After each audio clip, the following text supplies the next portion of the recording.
never stop thinking about new ways to harm our country and our people, and neither do we. Now we know. And knowing is half the battle. I'm going to stay very basic, and hopefully it's easy to understand. I'm not going to go very deep, but it's important that you do. It's my intention to spell out how we are slaves and who our masters are in the simplest of terms, so that a basic overview will encourage you to dig deeper.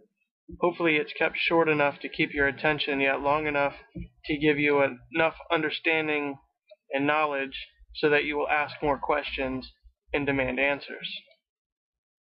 Despots. Who are they? What do they control? Despots are who they are. They control every aspect of our lives. They control the mind of the individual. They control the public, the body that is made up of the people. They control nations. They control the world. Quite systematically and with purpose, they have conquered our God-given freedoms and liberties. We have all been made into slaves. Keep in mind, these are not steps. They are all done at the same time in conjunction with each other, but I'm going to do the best I can to present them individually. They control the media, controlling the mind. They control the food supply, controlling the people. They control the oil, controlling nations. They control the money, and that's ruling the world. So who are they? At the very top of the list is the House of Rothschild. Followed by them are the J.P. Morgans, Rockefellers, Oppenheimers, etc. The media, controlling the individual, controlling the mind. The Rothschild family has owned Reuters since the 1800s and recently, relatively recently, acquired the Associated Press. All news that we see comes from these two sources. Between all of these guys, the Rothschilds, the J.P. Morgans, Rockefellers, Oppenheimers, they own their controlling interest of General Electric, Time Warner, News Corp, Viacom, Disney, 95% of all the media. Politics and religion are only to name a couple of areas they influence. With these two things alone, they have the power to shape public opinion or create a democracy out of a republic. With that power, they control politics, equals laws, religion, equals morals. Add them up in public opinion, and you equal democracy, which can change laws and deprive freedoms and change morals. Whereas in our republic, the Constitution is supposed to equal law. Religion equals morals, and when you add them up in public opinion, it's still a republic that laws cannot be changed to deprive freedom or change one's attitudes towards the morals that they have. How many times do you hear the talking heads imply that America is a democracy? Now that in our minds we are a democracy and not a republic that was created to be, they only need a majority or 51% of the people to agree with them in order to force the 49% to do what they don't agree with, to submit to despotism. Our republic was created so that even if 99.9% of the people wanted to take away the rights from only the 0.01%, they could not.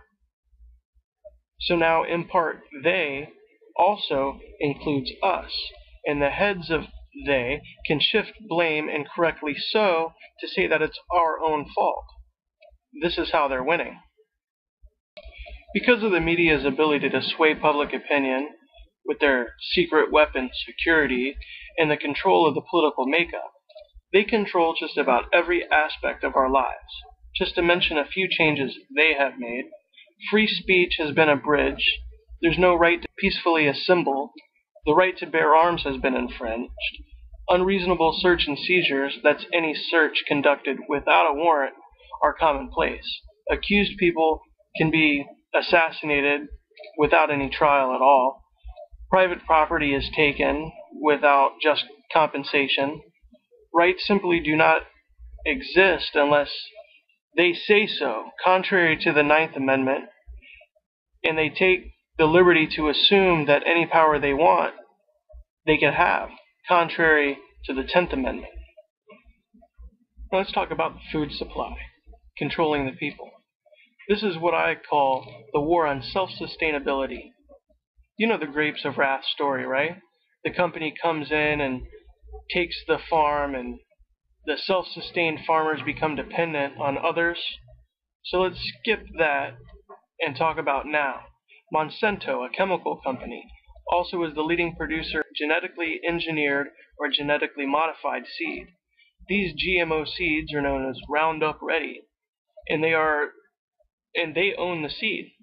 In the case of the soybean, if a farmer that has only ever used organic seed because of nature, wind and pollination, ends up having a Roundup Ready crop, or even part of a crop, he is guilty of patent infringement.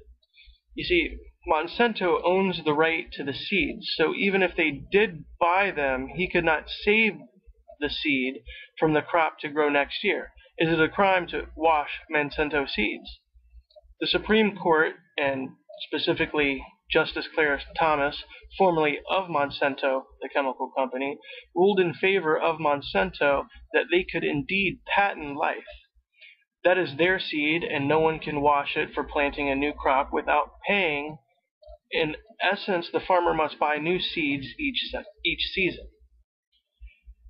This would be like a man getting a patent for his sperm and then being able to sue his offspring when they procreated for patent infringement, because he holds the right to that seed. Monsanto's GMO corn has also been said to be linked to organ failure in humans. What foods do not have corn or soy in them? As an individual, you cannot grow or sell your own produce, like raw milk, because of health risk, and that is a safety issue, but they have full consent of the despots, and they are even being subsidized with our tax dollar to stay in business so we can put poison on the table. Wonder why? Corn in particular is heavily subsidized. And not even edible corn. Corn used for the production of ethanol, a more expensive alternative to petroleum.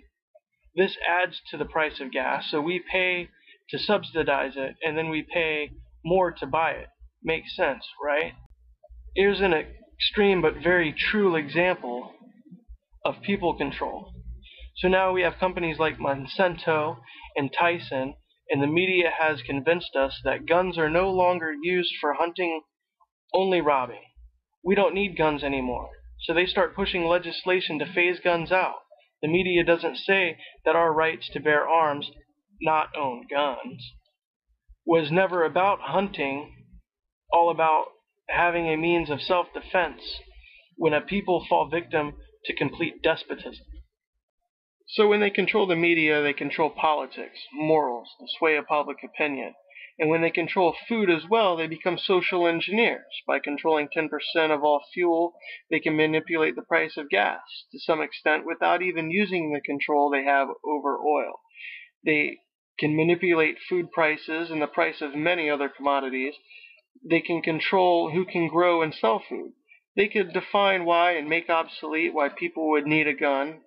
Forget the right to bear arms. They can even give human rights to animals.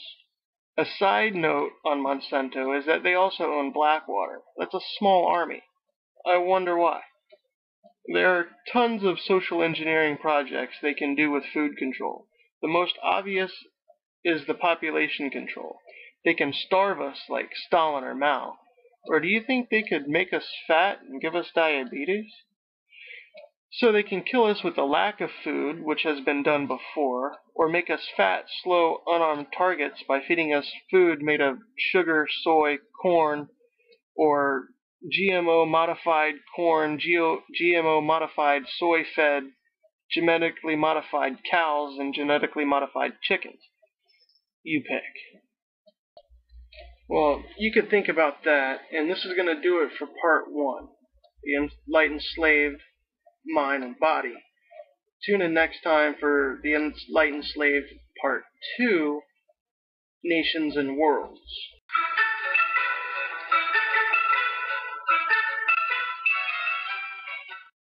But we have to pass the bill so that you can find out what is in it. away from the fog of the controversy. What's behind that mask? See what I have to work with here.